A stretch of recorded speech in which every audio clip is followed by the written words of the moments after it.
ہمارا موقف پہلے دن سے یہی ہے کہ اس خاص موقع پر جبکہ چیف جسٹس کی مدت پوری ہو رہی ہے اور نئے چیف جسٹس کا تقرر اب تک ہو جانا چاہیے تھا، اور ظاہر ہے وہ سینیورٹی کی بنیاد پر جسٹس منصور علی شاہ ہیں،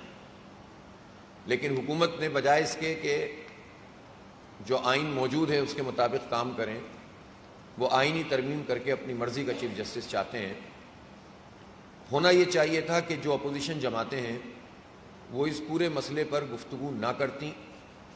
اور حکومت کے اس پورے عمل کا حصہ نہ بنتی،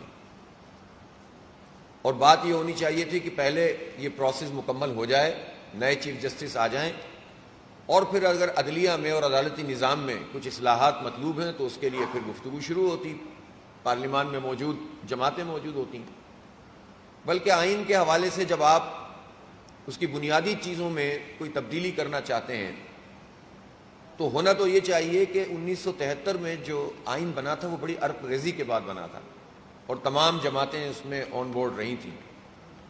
تو ہونا تو یہ چاہیے کہ جب بھی کوئی اس نوعیت کی چیز ہو تو اس وقت جو پارلیمان میں موجود جماعتیں ہیں اور ان کا رول تھا ان کو بھی آن بورڈ لینا چاہیے،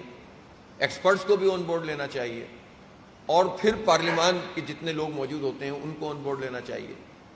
لیکن یہ عجیب و غریب قسم کی ترمیم کا سلسلہ ہے کہ جس میں مسودہ واضح ہی نہیں ہو پاتا۔ اب کل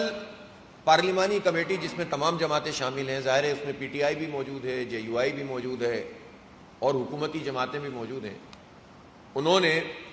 ایک مسودہ اگر متفقہ طور پر پاس کر لیا ہے تو واضح طور پر کیا ہے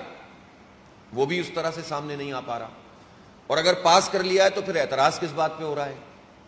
تو بات صرف حکومتی کی ایسی نہیں ہے جو سمجھ میں نہیں آ رہی، بات تو اپوزیشن پارٹیوں کی بھی ہماری سمجھ میں نہیں آ رہی اور قوم کی سمجھ میں